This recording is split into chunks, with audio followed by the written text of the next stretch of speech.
जयति पराशरसूनुः सत्यवती हृदयनन्दनो व्यासः यस्य आस्य कमलगलितं वाङ्मयममृतं जगद्विपति भुजगभोगावं हृद्यम्य हृद्यं निजभुजं दक्षिणं लक्षणाढ्यं ललितमुद्रिक्तविज्ञानमुद्रं भज भज अनन्तमित्यालपन्तं प्रणतवान् प्राणिनां प्राणभूतं प्रणतिभिः प्रीणये पूर्णबोधं भवदवोष्णेन तातप्यमानान् भुवि परं न तमप्रेक्षमाणान् भुवनमान्येन च अन्येन दोष्णा भवतु भीर्मा इति नः सान्त्वयन्तं प्रणतवान् प्राणिनां प्राणभूतं प्रणतिभिः प्रीणये पूर्णबोधम् जन्माद्यस्य यतोऽन्वयादितरतश्च आर्तेष्वविघ्नस्वराट् तेने ब्रह्महृदाय आदिकवये मुह्यन्ति यं सूरयः तेजो वारिमृदां यथा विनिमयो यत्र त्रिसर्गो मृषा धाम्ना स्वेन सदा निरस्तकुहं सत्यं परं धीमहि नारायणं नमस्कृत्य नरं चैव नरोत्तमं देवीं सरस्वतीं व्यासं ततो ग्ರಂಥमुदीरयेತ್. ಮಂಗಳಾಚರಣ ಶ್ಲೋಕವನ್ನು ಕೇಳಿದ ತಕ್ಷಣ ಎಲ್ಲರಿಗೂ ಗೊತ್ತಾಗಿರಬೇಕು, ಭಾಗವತದ ಒಂದು ಪಾಠವನ್ನು ನೋಡೋಣ ಅಂತ. ಇದು ಅಧಿಕ ಮಾಸವಾದ್ದರಿಂದ ಭಾಗವತ ಶ್ರವಣ ಮನನ ಬಹಳ ಇಂಪಾರ್ಟೆಂಟು ಮತ್ತು ಬಹಳ ಪುಣ್ಯ ಕಾರ್ಯ. ಯಾವಾಗ ಮಾಡಿದ್ರೂ ಭಾಗವತ ಪುಣ್ಯ ಕಾರ್ಯವೇ. ಈ ಒಂದು ಹೊಸದಾಗಿ ಬಂದಿರೋವಂಥ ಮದರ್ಸ್ ಡೇ ಅನ್ನೋದನ್ನು ಪ್ರತಿದಿನವೂ ಮದರ್ಸ್ ಡೇ ಆಗಬೇಕು. ಆದರೂ ಕೂಡ ಮದರ್ಸ್ ಡೇ ಅಂತ ಒಂದು ಸಪರೇಟ್ನಾಗಿ ಮಾಡೋ ಥರ ಯಾವತ್ತೂ ಭಾಗವತವನ್ನು ಶ್ರವಣ ಮದನ ಓದ್ತಾನೆ ಇರಬೇಕು, ಕೇಳ್ತಾನೆ ಇರಬೇಕು. ಆದರೂ ವಿಶೇಷವಾಗಿ ಈ ಒಂದು ಅಧಿಕ ಮಾಸದಲ್ಲಿ ಇದರ ಶ್ರವಣ ಮನನ ಮಾಡೋದರಿಂದ ಪುಣ್ಯ ಕಾರ್ಯ ಹೆಚ್ಚುತ್ತೆ ಮತ್ತು ನಮಗೂ ಒಂದು ಓದುವಂತಹ ಇಂಟ್ರೆಸ್ಟು, ಕೇಳೋವಂಥ ಇಂಟ್ರೆಸ್ಟು 100 ಮಡಿ ಆಗುತ್ತೆ ಅನ್ನೋದು ಒಂದು ಉದ್ದೇಶ. ಅದಕ್ಕೋಸ್ಕರವಾಗಿ ಭಾಗವತವನ್ನು ನೋಡ್ತಾ ಹೋಗೋಣಂತೆ ಸ್ವಲ್ಪ ದಿನಗಳ ಕಾಲ. ಆದಷ್ಟು 8 ದಿನದಿಂದ 10 ದಿನದಲ್ಲಿ ಸಮಗ್ರವಾಗಿ ಎಲ್ಲವೂ ಆಗೋದಿಲ್ಲ, ಆದಷ್ಟು ಟ್ರೈ ಮಾಡೋಣಂತೆ. ಎಷ್ಟು ಇಂಪಾರ್ಟೆಂಟ್ ಕವರ್ ಮಾಡೋಕ್ಕಾಗುತ್ತೋ ಅಷ್ಟು. ಭಾಗವತ 18,000 ಶ್ಲೋಕಗಳನ್ನು ಒಳಗೊಂಡಂಥ ಬೃಹತ್ತಾದ ಗ್ರಂಥ.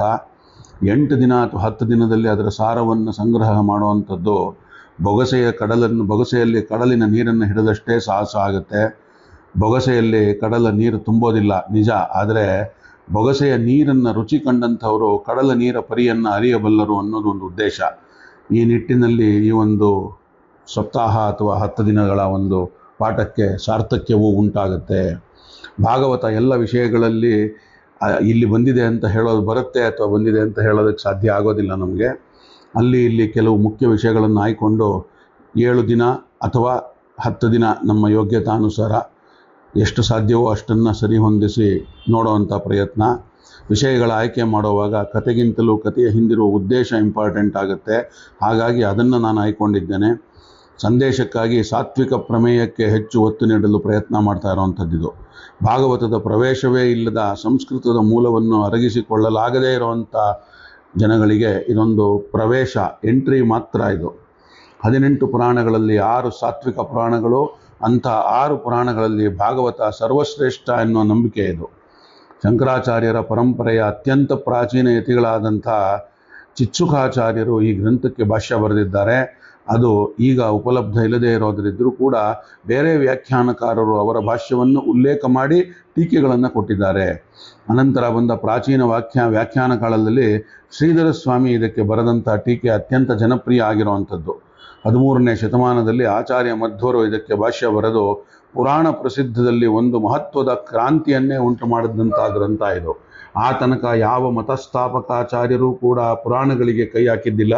ತಮ್ಮ ಸಿದ್ಧಾಂತವನ್ನು ಬರೀ ವೇದಗಳ ಉಪನಿಷತ್ತುಗಳ ಚೌಕಟ್ಟಲ್ಲಿ ಬಳಸ್ಕೊಂಡಂಥವರು. ಆಚಾರ್ಯ ಮಧ್ವರು ವೇದ ಸಾಹಿತ್ಯದ ಜೊತೆಗೆ ಪುರಾಣಗಳನ್ನು ಸಮನ್ವಯ ಮಾಡಿ ಪುರಾಣಗಳ ಅರ್ಥವ್ಯಾಪ್ತಿಯ ಬಗ್ಗೆ ಹೊಸ ಒಂದು ದೃಷ್ಟಿಕೋನವನ್ನೇ ಕೊಟ್ಟರು ನಮಗೆ.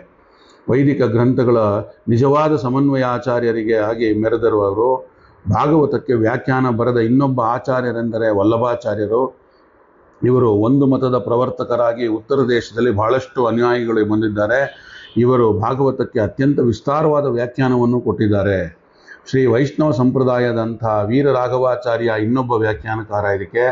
ಚೈತನ್ಯ ಪಂಥೀಯರಿಗಂತೂ ಕೂಡ ಭಾಗವತ ಅತ್ಯಂತ ಮಹತ್ವದ ಗ್ರಂಥ.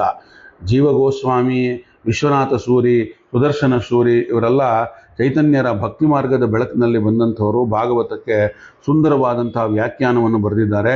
ಇವರು ತಮ್ಮ ಟೀಕೆಯಲ್ಲಿ ಆಚಾರ್ಯ ಮಧ್ವರನ್ನು ತತ್ವವಾದ ಗುರುಗಳು ಅಂತ ಉಲ್ಲೇಖ ಮಾಡಿದ್ದಾರೆ. ತತ್ವವಾದ ಗುರುವಹ ಅಂತ ಹೇಳಿ ಗೌರವಪೂರ್ವಕವಾಗಿ ಉಲ್ಲೇಖ ಮಾಡಿದ್ದಾರೆ. ಶುಕದೇವ ಎಂಬ ಇನ್ನೊಬ್ಬ ವಿದ್ವಾಂಸನಂತೂ ಭಾಗವತಕ್ಕೆ ಟೀಕೆ ಬರೆದಿದ್ದಾನೆ, ವಿದ್ವಾಂಸ ಕೂಡ. ಮಧ್ವ ಸಂಪ್ರದಾಯದಲ್ಲಿ ಅತ್ಯಂತ ಪ್ರಸಿದ್ಧವಾದ ಇನ್ನೊಂದು ವ್ಯಾಖ್ಯಾನ ಉಂಟು. ಶ್ರೀ ಪೇಜಾವರ ಮಠ ಪರಂಪರೆಯನ್ನು ಬೆಳಗಿದಂಥ ವಿಜಯಧ್ವಜ ತೀರ್ಥರು ಅವರು ಇದಕ್ಕೆ ಟೀಕೆಯನ್ನು ಬರೆದಿದ್ದಾರೆ, ಪದರ ರತ್ನಾವಳಿ ಅಂಥೇಳಿ. ಅವರು ಆ ಟೀಕೆ ಭಾಗವತದ ಆಧ್ಯಾತ್ಮ ಮುಖಕ್ಕೆ ಹೊಸ ಬೆಳಕನ್ನು ಬೀರಿದ್ದಾರೆ ಅವರು. ಇವರ ವ್ಯಾಖ್ಯಾನದ ಶುದ್ಧ ಪಾಠ ಈಗ ಉಪಲಬ್ಧವಿಲ್ಲದಿದ್ದರೂ ಕೂಡ ಇವರ ಕೃತಿ ಈಗ ಉಪಲಬ್ಧವಾದ ಅಪಭ್ರಷ್ಟ ರೂಪದಲ್ಲಿ ಬಹಳ ಮಹತ್ವದ ಕೃತಿಯಾಗಿ ಉಳ್ಕೊಂಡ್ಬಿಟ್ಟಿದೆ ಅದು. ಹೀಗೆ ಈ ಪುರಾಣಕ್ಕೆ ದ್ವೈತ, ಅದ್ವೈತ, ವಿಶಿಷ್ಟಾದ್ವೈತ, ಶುದ್ಧಾದ್ವೈತ ಮುಂತಾದ ನಾನಾ ಪಂಥಗಳಿಂದ ಎಲ್ಲ ವಿದ್ವಾಂಸರು ಅಗ್ರ ಮನ್ನಣೆಯನ್ನು ಕೊಟ್ಟು ಟೀಕೆಯನ್ನು ರಚಿಸಿದ್ದಾರೆ ಇದಕ್ಕೆ. ಮಧ್ವ ಪರಂಪರೆಯಲ್ಲಂತೂ ಹಲವಾರು ವ್ಯಾಖ್ಯಾನಗಳು ಪ್ರಕಟವಾಗಿವೆ. ಉತ್ತರಾದಿ ಮಠದ ಸತ್ಯಧರ್ಮ ತೀರ್ಥರು, ಯದುಪತಿ ಆಚಾರ್ಯರು, ಶ್ರೀನಿವಾಸ ಆಚಾರ್ಯರು, ಚಲಾರಿ ಆಚಾರ್ಯರು ಮುಂತಾದವರೆಲ್ಲರೂ ಕೂಡ ಇದಕ್ಕೆ ಅಚ್ಚಾದ ಟೀಕೆಗಳಿಲ್ಲದೆ ಆನಂದ ತೀರ್ಥರ ಮತ್ತು ಯಾದವೇಂದ್ರ ತೀರ್ಥರ ಟೀಕೆಗಳನ್ನು, ಹಸ್ತಪ್ರತಿಗಳನ್ನು ಒಂದು ದೊರಕಿದೆ ಅಂತ ಹೇಳ್ಬೋದು. ಭಾಗಶಃ ಹಸ್ತಪ್ರತಿಯವರಿಗೆ ಅಂದರೆ ಅನಂತರ ತೀರ್ಥರುಗಳ ಹೇಳ್ತಾ ಇರುವಂಥದ್ದು. ಇನ್ಯಾವ ಪುರಾಣವು ಇಷ್ಟೊಂದು ಟೀಕಾಕಾರರನ್ನು ಆಕರ್ಷಿಸಿದ ದಾಖಲೆಯೇ ಇಲ್ಲ. ಇಷ್ಟೊಂದು ಮಹತ್ವದ ಒಂದು ಗ್ರಂಥ ಬರೀ ಸಪ್ತಾಹದ ಮಡಿವಂತಿಕೆ ಆಚರಣೆಯಲ್ಲಿ ಅದು ಒಂಥರ ಕ್ಲೋಸ್ ಆಗಬಾರ್ದು ಅಥವಾ ಮುದುರು ಹೋಗಬಾರ್ದು. ಅದು ಜನಸಾಮಾನ್ಯರನ್ನು ಮುಟ್ಟುವಂತಾಗಬೇಕು, ತಟ್ಟುವಂತಾಗಬೇಕು. ಆದರೂ ಇಂಗ್ಲೀಷ್ನಲ್ಲಿ ಭಾಗವತದ ಸಂಗ್ರಹ ಪ್ರಕಟವಾದದ್ದನ್ನು ಒಂದು ನೋಡ್ಬೋದಾಗಿದೆ ನಾವು. ಆದರೆ ಕನ್ನಡದಲ್ಲಿ ಪ್ರಾಯಃ ಇಂಥ ಪ್ರಯತ್ನ ಅಷ್ಟಾಗಿ ಹೆಚ್ಚಾಗಿ ನಡೆದಿಲ್ಲ. ಅದಕ್ಕಾಗಿ ಯುಗಪುರುಷರ ಸಂಪಾದಕರು ಅಥವಾ ಯಾರು ಅದಕ್ಕೆ ಬಂದು ಮನ್ನಣೆ ನೀಡಿ ಉಡುಪಿಯಲ್ಲಿ ಆ ಒಂದು ಕೆಲಸವನ್ನು ಮಾಡಬೇಕಾಗಿದೆ. ಆಚಾರ್ಯ ಬನ್ನಜ್ಜೆ ಅವರು ಈ ಥರ ಒಂದು ಕೃತಿಯನ್ನು ಕೊಟ್ಟಿದ್ದಾರೆ ನಮಗೆ. ಅದರಿಂದ ಅದನ್ನು ಇಟ್ಕೊಂಡು, ಅವರ ಪ್ರವಚನ ಮಾಲಿಕೆಗಳನ್ನು ಇಟ್ಕೊಂಡು ಅದನ್ನೇ ನೋಡ್ತಾ ಮುಂದುವರಿಯುವಂಥದ್ದು ನಮ್ಮ ಕೆಲಸ ಆಗಿರುವಂಥದ್ದಿಲ್ಲಿ. ಅನೇಕ ಬಾರಿ ಬೇರೆ ಬೇರೆ ಕಡೆ ಭಾಗವತದ ಬಗ್ಗೆ ಉಪನ್ಯಾಸ ಮಾಲಿಕೆಗಳನ್ನು ಎಲ್ಲರೂ ಕೇಳಿರ್ಬೋದು, ನೋಡಿರ್ಬೋದು, ಪುಸ್ತಕ ರೂಪದಲ್ಲಿ ತರಬೇಕು ಅಂತ ಮಾತಾಡಿದ್ದು ಕೇಳಿರ್ಬೋದು. ಭಾಳಷ್ಟು ಜನ ಇದನ್ನು ಹೇಳಿದ್ದಾರೆ. ಭಾಗವತ ಹೇಳದೇ ಇರೋವಂಥ ಪುರಾಣ ವ್ಯಾಖ್ಯಾನಕಾರರೇ ಇಲ್ಲ. ಹಾಗಾಗಿ ಇದು ಭಾಳ ಉತ್ಸಾಹ ಕೊಡುವಂಥ ಒಂದು ಗ್ರಂಥ ಆಗಿರುವಾಗ ಇದು ಈ ಒಂದು 7-8 ದಿನಗಳಲ್ಲಿ ಅಥವಾ 10 ದಿನಗಳಲ್ಲಿ ಎಷ್ಟು ಸಾಧ್ಯವೋ ಅಷ್ಟನ್ನು ಆಚಾರ್ಯ ಗುರು ಬನ್ನಂಜೆ ಅವರ ಒಂದು ಅನುಗ್ರಹದಿಂದ, ಆಶೀರ್ವಾದದಿಂದ ನೋಡೋಕ್ಕೆ ಎಷ್ಟು ಸಾಧ್ಯವೋ ಅಷ್ಟು ಪ್ರಯತ್ನವನ್ನು ಮಾಡೋಣ ಅಂತ ಹೇಳ್ತಾ ಪೀಠಿಕೆಯನ್ನು ಇಲ್ಲಿಗೆ ಮುಗಿಸಿ ಮುಂದೆ ಡೈರೆಕ್ಟಾಗಿ ಭಾಗವತದ ಒಂದು ಸಾರಾಂಶ, ಪುರಾಣಗಳ ರಾಜ ಭಾಗವತವನ್ನು ಹೇಳ್ತಾರೆ. ಭಾರತೀಯ ತತ್ವಜ್ಞಾನಕ್ಕೆ ಒಂದು ಆಕಾರ ಗ್ರಂಥ ವೇದಗಳು. ಇವು ಮೂಲತಃ 4 ಎಲ್ರಿಗೂ ಗೊತ್ತಿದೆ: ಋಗ್ವೇದ, ಯಜುರ್ವೇದ, ಸಾಮವೇದ ಮತ್ತು ಅಥರ್ವವೇದ. ಶಾಖೋಪಶಾಖೆಗಳನ್ನು ಪರಿಗಣಿಸಿದರೆ ಒಟ್ಟು ಸಂಹಿತೆಗಳು ಸಂಖ್ಯೆ 1137 ಆಗುತ್ತೆ. ಋಗ್ವೇದದಲ್ಲಿ 24 ಸಂಹಿತೆಗಳು, ಯಜುರ್ವೇದದಲ್ಲಿ 101 ಸಂಹಿತೆಗಳು, ಸಾಮವೇದದಲ್ಲಿ 1000 ಸಂಹಿತೆಗಳು, ಅಥರ್ವದಲ್ಲಿ 12. ವೇದಗಳು ಅಂದರೆ ಅನುಭಾವ ಸತ್ಯ. ಅವುಗಳ ಭಾಷೆ ತುಂಬ ಕಷ್ಟವಾಗಿರುವಂಥದ್ದು. ಅವು ಜನಸಾಮಾನ್ಯನನ್ನು ಮುಟ್ಟೋದು ಅಷ್ಟು ಈಸಿ ಅಲ್ಲ, ಅದು ಸಾಧ್ಯವೂ ಇಲ್ಲ. ಅದಕ್ಕಾಗಿ ವೇದದ ರಹಸ್ಯಾರ್ಥಗಳನ್ನು ಇತಿಹಾಸದ ಮೂಲಕ, ನೀತಿ ಕಥೆಗಳ ಮೂಲಕ ಜನಸಾಮಾನ್ಯರಿಗೂ ಸುಲಭವಾಗಿ ಮುಟ್ಟುವಂಥ ಸಲುವಾಗಿ ಇತಿಹಾಸ ಮತ್ತು ಪುರಾಣಗಳು ರಚನೆಗೊಂಡಿರುವಂಥದ್ದು. ಒಂದು ಪಂಚರಾತ್ರ ಸಂಹಿತೆಗಳು, ರಾಮಾಯಣ ಮತ್ತು ಮಹಾಭಾರತ, ಇವು 3 ಇತಿಹಾಸಗಳು. ಮುಖ್ಯ ಪುರಾಣಗಳು ಒಟ್ಟು 18 ಆಗುತ್ತವೆ. ಯಾವುದದು ಅಂತ ನೋಡಿದ್ರೆ ಬ್ರಹ್ಮಪುರಾಣ, ಪದ್ಮಪುರಾಣ, ವಿಷ್ಣು ಪುರಾಣ, ಶಿವಪುರಾಣ ಅಥವಾ ವಾಯುಪುರಾಣ ಅಂತ ಹೇಳ್ಬೋದು, ಲಿಂಗ ಪುರಾಣ, ಗರುಡ ಪುರಾಣ, ನಾರದೀಯ ಪುರಾಣ, ಭಾಗವತ ಪುರಾಣ, ಅಗ್ನಿ ಪುರಾಣ, ಸ್ಕಂದ ಪುರಾಣ, ಭವಿಷ್ಯ ಪುರಾಣ, ವೈವರ್ತ ಪುರಾಣ, ಮಾರ್ಕಂಡೇಯ ಪುರಾಣ, ವಾಮನ ಪುರಾಣ, ವರಾಹ ಪುರಾಣ, ಮತ್ಸ್ಯ ಪುರಾಣ, ಕೂರ್ಮ ಪುರಾಣ ಮತ್ತು ಬ್ರಹ್ಮಾಂಡ ಪುರಾಣ. ಈ 18 ಪುರಾಣಗಳು ಈ ಇತಿಹಾಸದ ಮತ್ತು ಪುರಾಣ ಗ್ರಂಥಗಳ ವೇದಗಳಂತೆಯೇ ಮಹತ್ವದ ಸ್ಥಾನವನ್ನು ಪಡೆದಿದ್ದು 5ನೇ ವೇದಗಳು ಅಂತಲೇ ಪ್ರಖ್ಯಾತವಾದಂಥವು ಇವೆಲ್ಲವೂ. ಋಗ್ವೇದಂ ಭಗವೋಧ್ಯೇಮಿ, ಯಜುರ್ವೇದಂ ಸಾಮವೇದಾಮಾರ್ಥವತರ್ವಣಂ, ಚತುರ್ಥಮಿತಿಹಾಸ ಪುರಾಣಂ, ಪಂಚಮಂ ವೇದಾನಾಂ ವೇದಂ ಅಂತ ಚಾಂದೋಗ್ಯ ಉಪನಿಷತ್ತು ಹೇಳುತ್ತೆ ನಮಗೆ.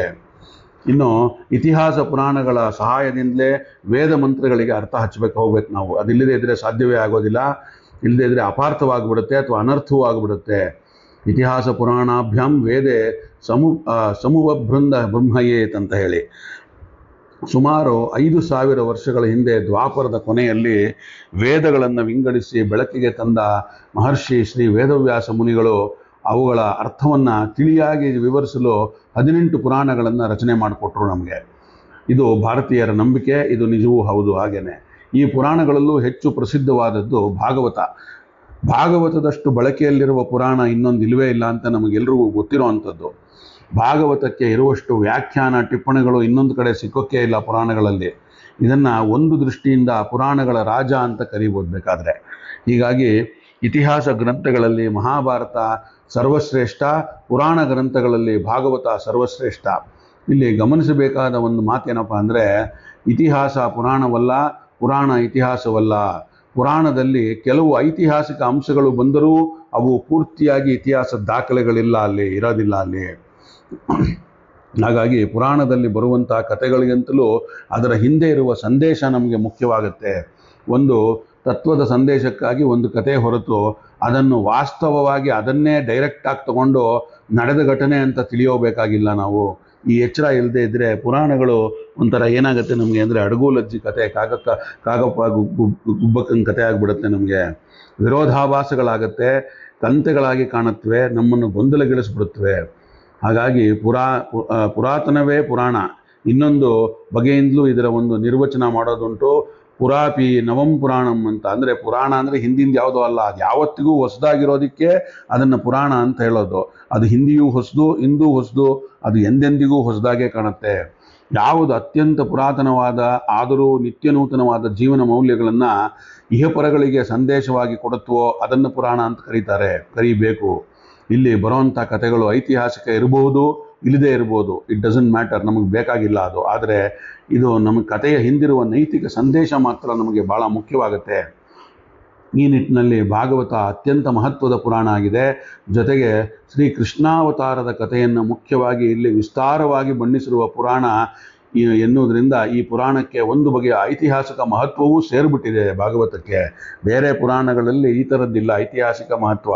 ಇಲ್ಲಿ ಕೃಷ್ಣಾವತಾರವನ್ನು ಹೇಳುತ್ತೆ. ನಾನು ಹೇಳಿದ್ದೆ ಮೊದಲೇನೇ, ಇಲ್ಲಿ ಕೃಷ್ಣ ಮಹಾಭಾರತದಲ್ಲಿ ಕಾಣಿಸ್ಕೊಳ್ಳೋದು ತನ್ನ 35ನೇ ವಯಸ್ಸಿನಲ್ಲಿ ಮಾತ್ರವೇ ಎಂಟ್ರಿ ಕೊಡುವಂಥದ್ದು.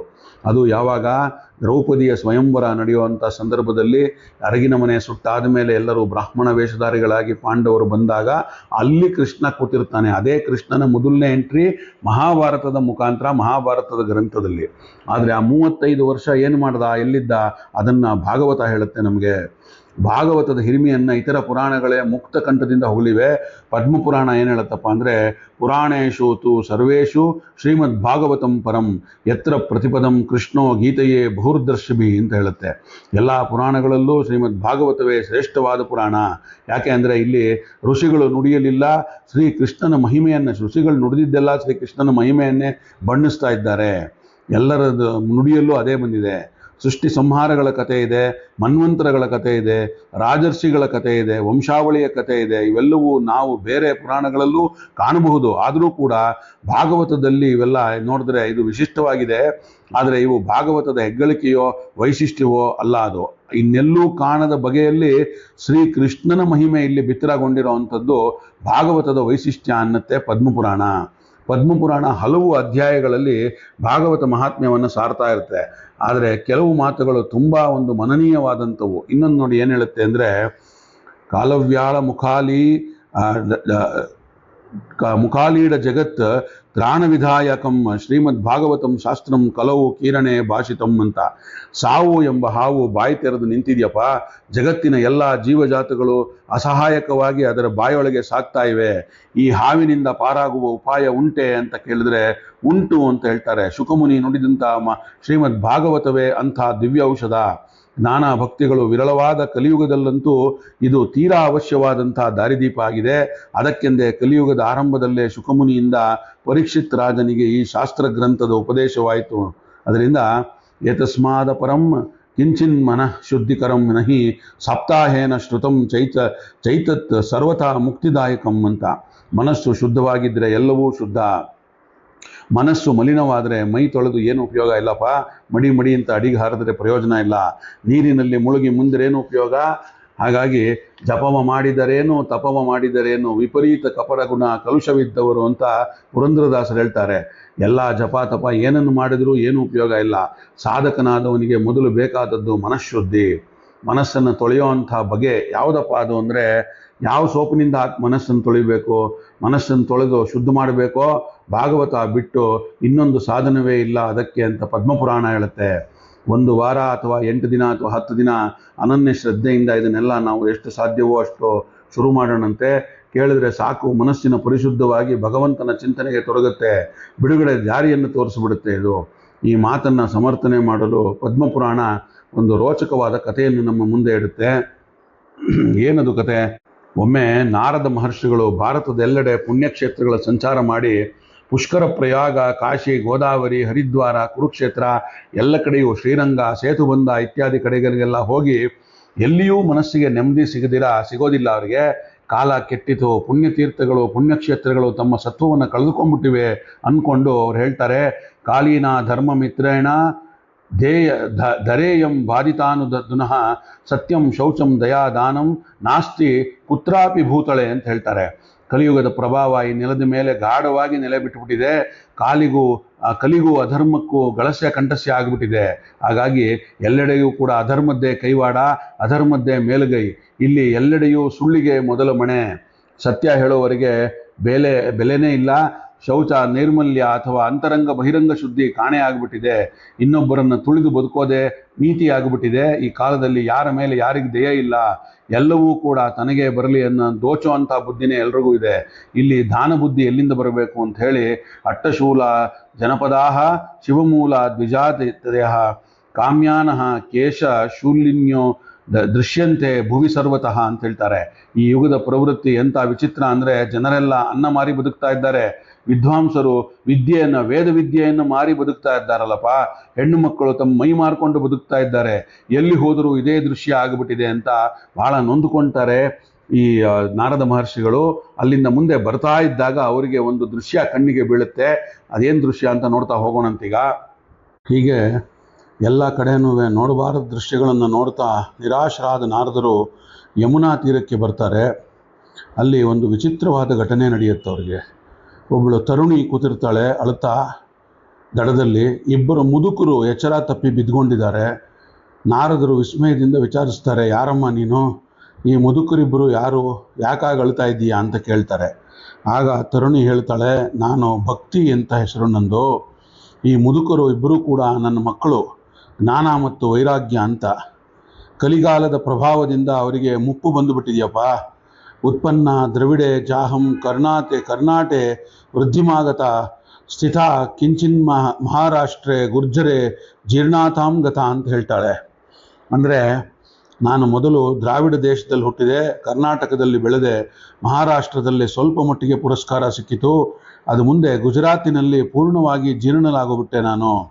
ಹೀಗೆ ಭಕ್ತಿಪಂಥ ಉತ್ತರಕ್ಕಿಂತ ದಕ್ಷಿಣ ಭಾರತದಲ್ಲಿ ಹೆಚ್ಚು ಬೆಳೆಯಿತು ಅನ್ನೋದಕ್ಕೆ ಇದೊಂದು ಪದ್ಮಪುರಾಣದ ವಚನ ದಾಖಲು ಮಾಡುತ್ತೆ. ಇಲ್ಲಿ ವೈಷ್ಣವ ಪಂಥದಲ್ಲಿ ಭಕ್ತಿ ಮಾರ್ಗಕ್ಕೆ ಮತ್ತು ಜೀವದಾನ ನೀಡಿದ ಆಚಾರ್ಯ ರಾಮಾನುಜರು ತಮಿಳುನಾಡು ದ್ರಾವಿಡದವರು ಮತ್ತು ಆಚಾರ್ಯ ಮಧ್ವರು ಕರ್ನಾಟಕದವರು ಅನ್ನೋದನ್ನು ನಾವು ಗಮನಾರ್ಹವಾಗಿ ನೋಡಬೇಕಾಗತ್ತಿಲ್ಲಿ.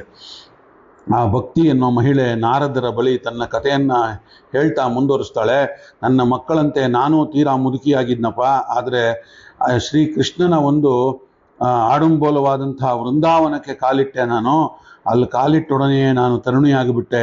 ಇಷ್ಟಾದರೂ ನನ್ನ ಮಕ್ಕಳು ಈ ಜ್ಞಾನ ಮತ್ತು ವೈರಾಗ್ಯ ಇಬ್ಬರೂ ಮುದುಕರಾಗಿಯೇ ಉಳಿದಿದ್ದಾರೆ. ಇಲ್ಲಿಗೆ ಬಂದರೂ ಇವರಿಗೆ ಯೌವನ ಮರಳಿ ಬಂದಿಲ್ಲ. ಈ ಒಂದು ವೈಪರೀತ್ಯಕ್ಕೆ ಏನು ಅರ್ಥ ಅಂತ ಕೇಳ್ತಾಳೆ. ಆ ಒಂದು ಮುದಿ ತಾಯಿಗೆ ಎಳೆಯ ಮಕ್ಕಳಿರೋದುಂಟು, ಯಾವಾಗಲೂ ನೋಡಿರೋವಂಥದ್ದು ನಾವು. ಆದರೆ ಇಲ್ಲಿ ತರುಣಿಯಾದ ತಾಯಿಗೆ ಮುದಿ ಮಕ್ಕಳಿದ್ದಾರೆ. ದಯವಿಟ್ಟು ಈ ಒಗಟನ್ನು ತಾವೇ ಬಿಡಿಸಬೇಕು ಅಂತ ಹೇಳ್ತಾಳೆ. ನಾರದರು ಈ ಒಗಟನ್ನು ಬಿಡಿಸ್ತಾರೆ.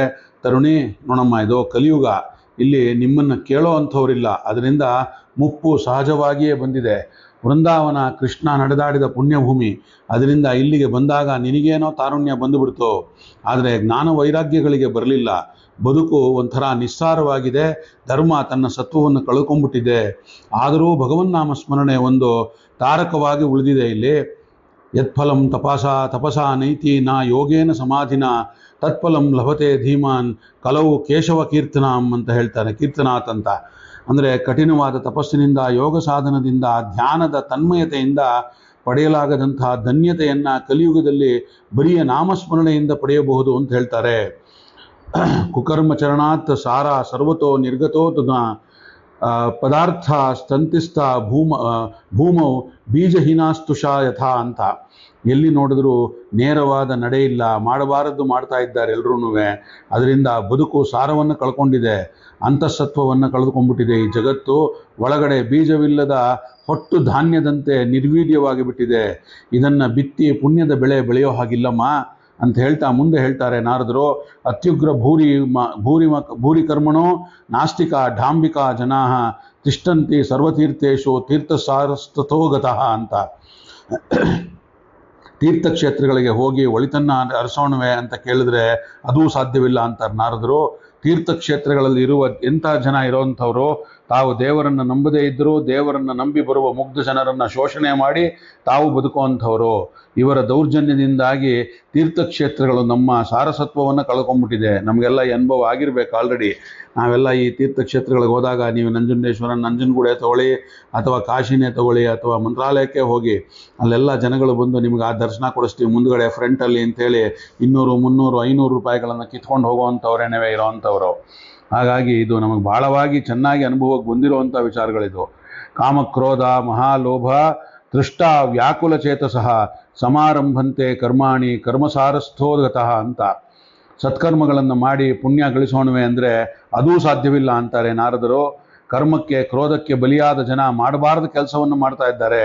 ಪುಣ್ಯಕರ್ಮ ಮಾಡುವವರೆಗೂ ಇದೊಂದು ಕರ್ತವ್ಯವಾಗುವ ಬದಲು ಸಂಪಾದನೆ ಆಗಿಬಿಟ್ಟಿದೆ. ಈ ಲೋಭ, ಈ ಒಂದು ಆಸೆಗಳಿಂದ ಎಲ್ಲ ಕರ್ಮಗಳು ಕೂಡ ನಿಸ್ಸತ್ವ ಆಗಿಬಿಟ್ಟಿದೆಯಮ್ಮ ಅಂತ ಹೇಳ್ತಾರೆ. ಹಾಗೆ ಮುಂದೆ ಹೇಳ್ತಾ ಮನಸ್ಸು ಮಂಗನಂತೆ ಹುಚ್ಚೆದ್ದು ಕುಣಿಯುತ್ತಿದೆ, ಆದರೆ ಮೇಲೆ ಯಾರಿಗೂ ಹಿಡ್ತಾ ಇಲ್ಲ ಅದ್ರ ಮೇಲೆ. ಜೊತೆಗೆ ಎಲ್ಲವೂ ತನಗೇ ಬೇಕು ಅನ್ನೋ ಆಸೆ ಬುರುಕ್ತನ ಬಂದುಬಿಟ್ಟಿದೆ ಜನಗಳಿಗೆ. ಒಳಗೆ ಟೊಳ್ಳಾದರೂ ಹೊರಗೆ ಸುಭಗತನ ಪ್ರದರ್ಶನ, ಎಲ್ಲ ಡಾಂಬಿಕತನ ಮಾಡಿಕೊಂಡು ಒಂದು ವಂಚನೆಯಿಂದ ಬದುಕುವಂತಹ ಡಾಂಬಿಕತೆಯೇ ಬದುಕಾಗಿಬಿಟ್ಟಿದೆ.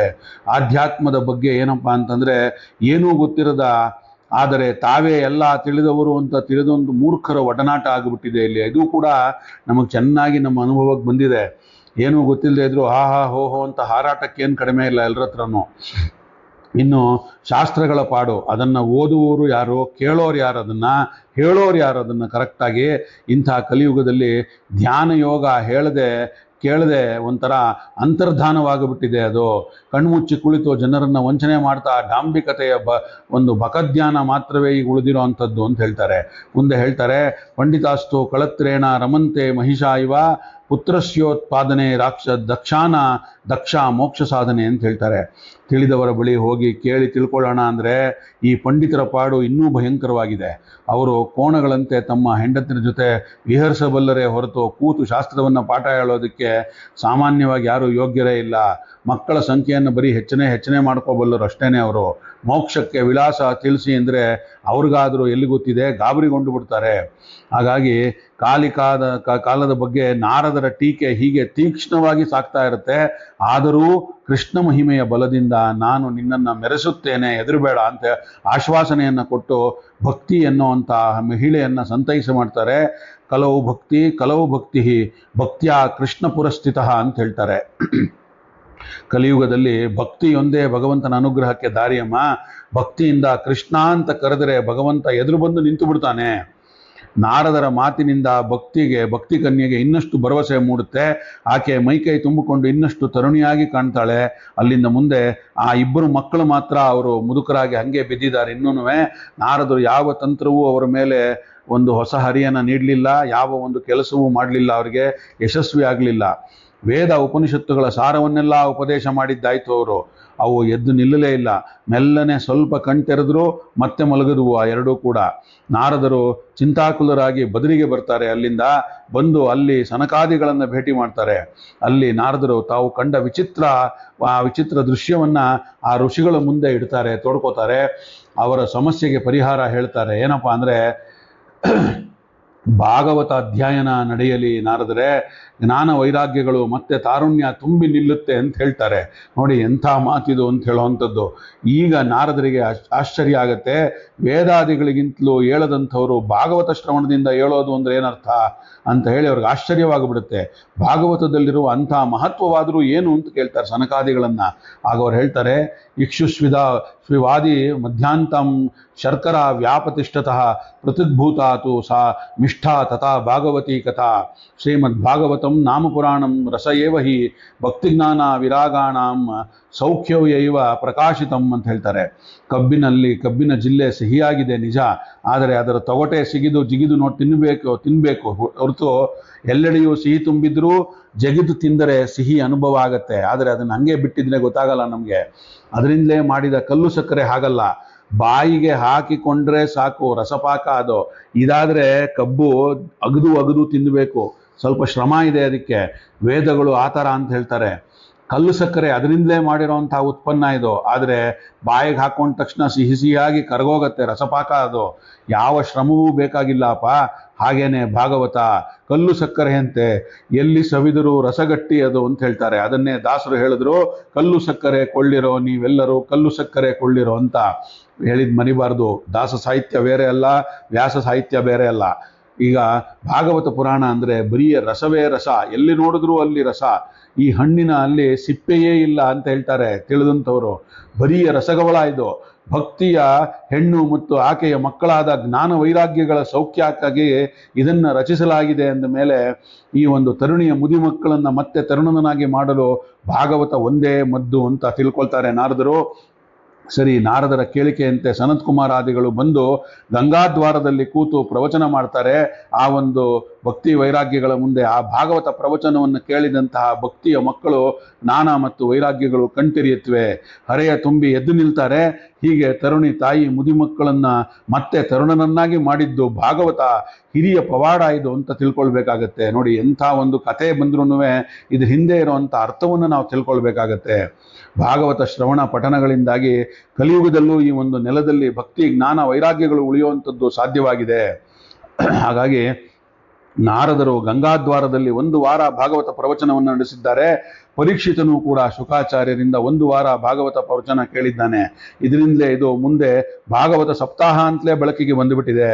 ಅಷ್ಟೇ ಅಲ್ಲ, ಇದು ಸತ್ಯೇನ ಬ್ರಹ್ಮಚರ್ಯೇಣ ಯಥೋಸ್ಯ ಶ್ರವಣಂ ಮತಂ ತತಃಕಲೌ ವಿಶೇಷೋ ಹಿ ವಿಧಿ ಸಪ್ತದಿನಾತ್ಮಕ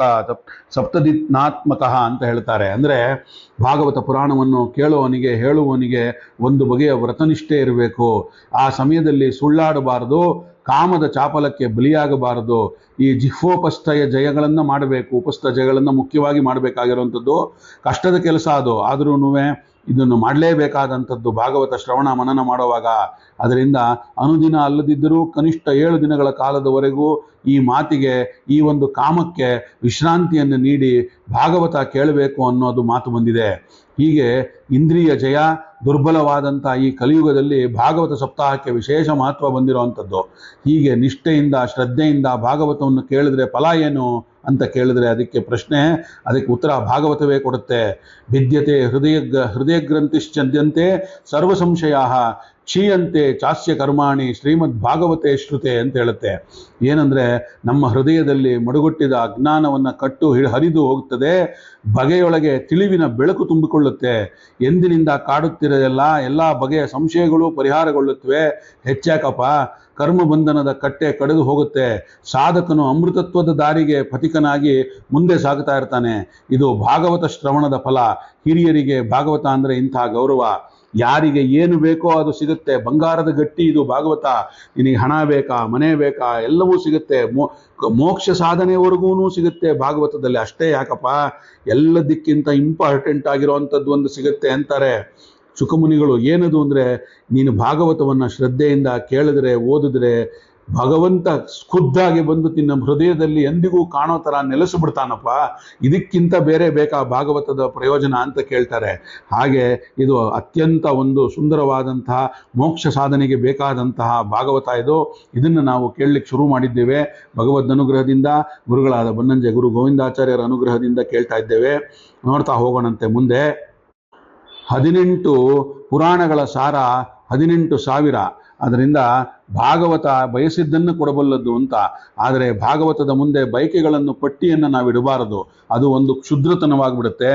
ಏನನ್ನು ಬಯಸಿದಾಗ ಎಲ್ಲವೂ ಕರಗತ ಆಗತ್ತೆ. ಇಂಥವರಿಗೆ ಭಾಗವತ ತಾರಕ ಅಂತ ಹೇಳ್ತಾರೆ ಪ್ರಾಚೀನರು. ತಾರಕ ಅಂದರೆ ರಾಮ ಮಂತ್ರ, ಗೊತ್ತಿರ್ಬೇಕು ನಮ್ಗದು. ಹಾಗಾಗಿ ಇದು ತಾರಕ ಮಂತ್ರ ಇದು ಅಂತ ಹೇಳ್ತಾರೆ ತಿಳಿದವರಿಗೆ. ಶ್ರೀಮದ್ ಭಾಗವತಂ ನಾಮ ಪುರಾಣಂ ಕಾಮದಂ ನೃಣಾಂ ತಥಾಪಿ ಶ್ರವಣಂ ಚಾಸ್ಯ ನಿಷ್ಕಾಮಸ್ಯೈವ ಭಕ್ತಿದಂ ಅಂತ. ಭಾಗವತ ನಮ್ಮ ಕಾಮನೆಗಳನ್ನು ಪೂರೈಸುವಂಥ ಕಾಮಧೇನು ನಿಜ, ಹೌದಪ್ಪ. ಆದರೆ ಭಾಗವತ ಶ್ರವಣದ ನಿಜವಾದ ಫಲ ಭಗವಂತನಲ್ಲಿ ಭಕ್ತಿ. ಇಂಥ ಮಹಾಫಲಪ್ರದವಾದಂಥ ಭಾಗವತನ ನಮ್ಮ ಸಣ್ಣ ಪುಟ್ಟ ಕಾಮನೆಗಳಿಗೋಸ್ಕರ ಬಳಸುವ ಮೂಢತನವನ್ನು ಮಾಡಬಾರದು. ಕೇಳಿದ ಮೇಲೆ ಸರಿಯಾದದ್ದನ್ನೇ ಕೇಳಬೇಕು. ಹಾಗೆಯೇ ಕ್ಷುದ್ರ ಕಾಮನೆಗಳಿಗಾಗಿ ಭಗವಂತನನ್ನು ಬಯಸಬಾರದು. ಏನನ್ನು ಬಯಸದೆ ಅನನ್ಯ ಶ್ರದ್ಧೆಯಿಂದ ನಾವು ಭಾಗವತವನ್ನು ಕೇಳಿದ್ರೆ, ಓದಿದ್ರೆ ಭಕ್ತಿ ತಾನಾಗಿ ಒಲಿದು ಬಂದುಬಿಡುತ್ತೆ. ಯಾಕಂದರೆ ನಮಗೇನು ಬೇಕು ಅನ್ನೋದು ನಮಗಿಂತ ಚೆನ್ನಾಗಿ ಭಗವಂತನಿಗೇ ಗೊತ್ತಿದೆ. ಹಾಗಾಗಿ ಭಾಗವತದ ಗಾತ್ರ ಏನು ಅಂತ ನೋಡ್ತಾ ಹೋಗೋಣ. ಒಟ್ಟು ಗ್ರಂಥ ಪರಿಮಾಣ ಎಷ್ಟು ಅಂತಂದರೆ ಶ್ರೀಮದ್ ಭಾಗವತಾಭಿಧ ಸುರುತ ರಸ್ತಾರಾಕುರಂ ಸಜ್ಜನಿ ಸ್ಕಂದೈದ್ವಾರದ ದ್ವಾರಶಬ್ಬಿಸ್ತ ಪ್ರವಿಲಸದ್ ಭಕ್ತ್ಯಾ ಲವಾಯೋ ಲೋದಯ ದ್ವಾತ್ರಿಶಂಕತ್ ತ್ರಿಶಂತಿ ಚ ಯಸ್ಯ ವಿಲಸಚ್ಛಾಕ್ಷಃ ಸಹಾಕ್ಸ್ರಾಣ್ಯಲಂ ಪರಿಣಾನ್ಯ ಷಡ್ಡಶೇಷ್ಠೋ ದೋ ತಿಸುಲಭೋ ವವರ್ತಿ ಸರ್ವೋಪರಿ ಅಂತ ಹೇಳುತ್ತೆ. ಶ್ರೀ ಭಾಗವತ ಅಂದರೆ ಭಗವಂತನೇ ನೆಟ್ಟು ಬೆಳೆಸಿದ ಒಂದು ಕಲ್ಪವೃಕ್ಷಾಪ. ಓಂಕಾರವೇ ಇದರ ಚಿಗುರು. ಈ ಚಿಗುರು ಬಲಿತು ಬೆಳೆದು ಹೆಮ್ಮರವಾಗಿ ಭಾಗವತ ಆಯಿತು. ಈ ಹೆಮ್ಮರಕ್ಕೆ 12 ಸ್ಕಂದಗಳು. ಆ ಒಂದು ನಿರ್ಮಲವಾದ ಭಕ್ತಿ ಪಾತಿಯಲ್ಲಿ ಈ ಮರ ಬೆಳೆದು ನಿಂತಿದೆ. ಇದಕ್ಕೆ 332 ಶಾಖೆಗಳು, ಅಂದರೆ ಅಧ್ಯಾಯಗಳು ಅಂತ ತಿಳ್ಕೊಳ್ಬೇಕು. 18,000 ಶ್ಲೋಕಗಳು, ಎಲೆಗಳು. ಇಷ್ಟ ಸಿದ್ಧಿಗೆ ಇದು ಅತ್ಯಂತ ಸುಲಭದ ಉಪಾಯ. ಹೀಗೆ ಶಾಸ್ತ್ರಗಳೆಲ್ಲ ಹಿರಿಯ ಶಾಸ್ತ್ರವಾಗಿ ಭಾಗವತ ಎಲ್ಲಕ್ಕಿಂತ ಎತ್ತರದ ಸ್ಥಾನದಲ್ಲಿ ಮೆರೀತಾ ಇದೆ ಅಂತ ತಿಳ್ಕೊಬೇಕು ನಾವು. ಪದ್ಮಪುರಾಣದಲ್ಲಿ ಹೇಳಿದ ಈ ಮಾತು ಗರುಡ ಪುರಾಣವೂ ಸಮರ್ಥನೆ ಕೊಡುತ್ತೆ. ಅರ್ಥೋಯಂ ಬ್ರಹ್ಮಸೂತ್ರಾಣಂ ಭಾರತಾರ್ಥ ನಿರ್ಣಯ ಗಾಯತ್ರಿ ಭಾಷ್ಯರೂಪೋಸೌ ವೇದಾರ್ಥ ಪರಿಬೃಂದಿತ ಪುರಾಣಾನಾಂ ಸಾರರೂಪ ಸಾಕ್ಷಾತ್ ಭಾಗವತೋದಿತ ದ್ವಾದಶ ಸ್ಕಂದಯುಕ್ತೋಯಂ ಶತವಿಚ್ಚ ದಯಂ ಸತಃ ಗ್ರಂಥೋಷ್ಟಾದಶ ಸಹಸ್ರಾಹ ಶ್ರೀಮದ್ ಭಾಗವತಾಭಿಧ ಅಂತ ಹೇಳುತ್ತೆ. ವೇದ ಮಂತ್ರಗಳ ಅರ್ಥ ನಿರ್ಣಯಕ್ಕಾಗಿ ವೇದವ್ಯಾಸರು ಬ್ರಹ್ಮಸೂತ್ರಗಳನ್ನು ರಚನೆ ಮಾಡಿದ್ರು. ಈ ಸೂತ್ರಗಳನ್ನು ವಿವರಿಸುವಂಥ ವೇದ ಮಂತ್ರಗಳ ಅರ್ಥವನ್ನೇ ಭಾಗವತ ವಿವರಿಸ್ತಾ ಇರುವಂಥದ್ದು. 16 ಅರ್ಥಗಳನ್ನು ಒಳಗಿರುವಂಥ ಈ ಒಂದು ಭಾರತದ ಭಾವ ನಿರ್ಣಯಕ್ಕೂ ಈ ಪುರಾಣವೇ ಒಂದು ಪ್ರಮಾಣ ಶ್ಲೋಕವಾಗಿದೆ, ಪ್ರಮಾಣ ಗ್ರಂಥವಾಗಿದೆ. ವೇದ ಮಾತೆಯಾದಂಥ ಗಾಯತ್ರಿ ಇದು ಭಾಷ್ಯ ರೂಪ. ಗಾಯತ್ರಿಗೆ ಸಮಸ್ತ ವೇದಗಳಿಗೆ ಅರ್ಥವನ್ನು ಇಲ್ಲಿ ಹಿಡಿದು ತುಂಬಲಾಗಿದೆ ಇದನ್ನು. ಹಾಗಾಗಿ 18 ಪುರಾಣಗಳಲ್ಲೇ ಸಾರವತ್ತಾದ ಪುರಾಣ ಭಾಗವತ. ಸಾಕ್ಷಾತ್ ಭಗವಂತನೇ ವ್ಯಾಸರೂಪದಿಂದ ಅವತಾರ ಮಾಡಿ ಗ್ರಂಥವನ್ನು ರಚನೆ ಮಾಡಿರುವಂಥದ್ದು. ಇದರಲ್ಲಿ 12 ಸ್ಕಂದಗಳು, 100 ವಿಚ್ಛೇದಗಳು, ಅಂದರೆ ಪ್ರಾಯ 106 ವಿಚ್ಛೇದಗಳು ಅಂತ ತಗೋಬೇಕಾಗತ್ತೆ ನಾವು. ಅರ್ಥ ಅಧ್ಯಾಯಗಳು ಪ್ರವಚನದಂತೆಯೇ ಇದೊಂದು ಪದ್ಮವಚನದಂತೆಯೇ ಇದು 332. ಆದರೆ ಈಗ ಉಪಲಬ್ಧ ಇರುವ ಪಾಠದಲ್ಲಿ ಅಧ್ಯಾಯದ ಸಂಖ್ಯೆ ವ್ಯತ್ಯಾಸ ಇದೆ. ಶ್ರೀಧರಿಯ ಪಾಠದ ಪ್ರಕಾರ 335 ಅಧ್ಯಾಯ ಅಂತಾರೆ. ವಿಜಯಧ್ವಜೀಯರ ಪಾಠದ ಪ್ರಕಾರ 343 ಅಂತಾರೆ. ಇನ್ನೂ ಕೆಲವು ಪಾಠಾಂತರಗಳ ಪ್ರಕಾರ 342 ಅಂತಾರೆ. ಹಾಗೆಯೇ 18,000 ಗ್ರಂಥಗಳು. ಇದು 18,000 ಶ್ಲೋಕಗಳು, 32 ಅಕ್ಷರಗಳಿಗೆ ಒಂದು ಗ್ರಂಥ ಅನ್ನುತ್ತಾರೆ. ಅದರಿಂದ ಇದು 18,000 ಗ್ರಂಥಗಳು ಅಂತಲೇ ತಗೊಳ್ಬೇಕಾಗತ್ತೆ. ಅದರಂತೆ ಈ ಪುರಾಣದ ಒಟ್ಟು ಪರಿಮಾಣ ಎಷ್ಟಪ್ಪ ಅಂದರೆ 18,000 × 32 = 5,76,000 ಅಕ್ಷರಗಳು. ಇದು ಬ್ರಹ್ಮಸೂತ್ರಗಳ ವಿವರಣಾತ್ಮಕ ಅನ್ನೋದು ಸೂಚಿಸುವುದಕ್ಕಾಗಿಯೇ ಬಂದಿರುವಂಥದ್ದಿದು. 2ನೆಯ ಸೂತ್ರದಿಂದಲೇ ಭಾಗವತ ಪ್ರಾರಂಭ ಆಗತ್ತೆ. ಜನ್ಮಾದ್ಯಸ್ಯ ಯತಃ ಅಂತ ಅದನ್ನೇ ನಾವು ಮಂಗಳ ಶ್ಲೋಕಾಚರಣೆ ಮಾಡಿದ್ದು ಇಲ್ಲಿ. ಇದು ಗಾಯತ್ರಿಯ ಭಾಷ್ಯ ರೂಪದ ಅಂತ ಹೇಳಿ ತೋರಿಸೋದಕ್ಕಾಗಿ ಗಾಯತ್ರಿ ಮಂತ್ರದ ಸತ್ಯಂ ಪರಂ ಧೀಮಹಿ ಅಂತ ಧೀಮಹಿಯಿಂದ ಎಂಡಾಗುತ್ತೆ. ಇದು ಯಾವ ಮಂತ್ರದಲ್ಲಿ ಧೀಮಹಿ ಬರುತ್ತೆ ಅವೆಲ್ಲ ಗಾಯತ್ರಿ ಪ್ರತಿಪಾದ್ಯ ಅಂತ ಅರ್ಥ. ಅದರಲ್ಲಿ ಇದು ಓಂಕಾರ ಇರೋದು ವಿಶ್ವಾಮಿತ್ರ ಗಾಯತ್ರಿ ನಾವು ಮಾಡೋ ಅಂಥದ್ದು. ಅದರಿಂದ ಇದು ಧೀಮಹಿ ಅಂತ ಎಂಡಾಗತ್ತೆ. ಆ ವೈದಿಕ ರೂಪದಿಂದಲೇ ಭಾಗವತ ಮಂಗಲ ಪದ್ಯದ ಕೊನೆಯಲ್ಲಿ ಸತ್ಯಂ ಪರಂ ಧೀಮಹಿ ಅಂತ ಹೇಳುತ್ತೆ. ಇದು ಸತ್ಯ ಅಂತ ಹೇಳೋದಕ್ಕೋಸ್ಕರ ಇಂಥ ಭಾಗವತದ ರಸಪಾನದಿಂದ ವಂಚಿತರಾಗಬೇಡ್ರಪ್ಪ ಯಾರೂನು ಅಂತ ಹೇಳ್ತಾ ಇದ್ದಾರೆ. ಭಾಗವತವೇ ನಮ್ಮನ್ನು ಎಚ್ಚರಿಸ್ತಾ ಇದೆ. ಏನು ಹೇಳುತ್ತೆ ಅಂದರೆ ನಿಗಮ ಕಲ್ಪಗರೋ ರೋಗ ಲಲಿತಂ ಫಲಂ ಶುಕಮುಖ ದಮೃತದ್ಯ ವಸಂತಯಂ ಪಿಬತ ಭಾಗವತಂ ರಸಮಾಲಯಂ ಮಹುರೋಹೋ ರಸಿಕಾ ಭುವಿ ಭಾವುಕಾಹ ಅಂತ. ಈ ಭಾಗವತ ವೇದಗಳೆಂಬ ಕಲ್ಪವೃಕ್ಷದಿಂದ ಉದುರಿದ ಹಣ್ಣಪ್ಪ ಇದು, ಶುಕ ಸವಿದ ಹಣ್ಣು ಇದು. ಇಲ್ಲಿ ಶುಕ ಅನ್ನೋ ಶ್ಲೇಷಾರ್ಥದಲ್ಲಿ ಬಂದಿದೆ ಅಂತ ತಿಳ್ಕೊಬೇಕು ನಾವು. ಶುಕ ಅಂದರೆ ಗಿಳಿಯೂ ಹೌದು, ಶುಕ ಮುನಿಯೂ ಹೌದು ಅಂತ ತಗೋಬೇಕು. ಮರದ ಹಣ್ಣನ್ನ ಗಿಳಿ ಸವಿಯುವಂತೆ ಈ ಹಣ್ಣನ್ನ ಶುಕಮುನಿ ಸವಿದಿದ್ದಾರೆ. ಇದು ಅಮೃತದ ರಸ ತುಂಬಿರುವಂಥ ಸವಿಯಾದ ಹಣ್ಣಪ್ಪ. ಇಲ್ಲಿ ಇದರಲ್ಲಿ ಕಹಿ ಇಲ್ಲ, ಸಿಪ್ಪೆ ಇಲ್ಲ, ಏನೂ ಇಲ್ಲ. ರಸಿಕರು ಜೀವಮಾನವೆಲ್ಲ ಈ ಹಣ್ಣಿನ ಸವಿಯನ್ನ ಸವಿಬಹುದು. ವೇದಗಳೆಂಬ ಕಲ್ಪವೃಕ್ಷಕ್ಕೆ ಧರ್ಮವೆಂಬ ಹೂವು, ಅರ್ಥಗಳೇ ಎಲೆಗಳು, ಕಾಮವೇ ತಿರುಳು, ಮೋಕ್ಷವೇ ಫಲ ಅಂತ ಹೇಳ್ತಾರೆ ತಿಳಿದಂಥವ್ರು.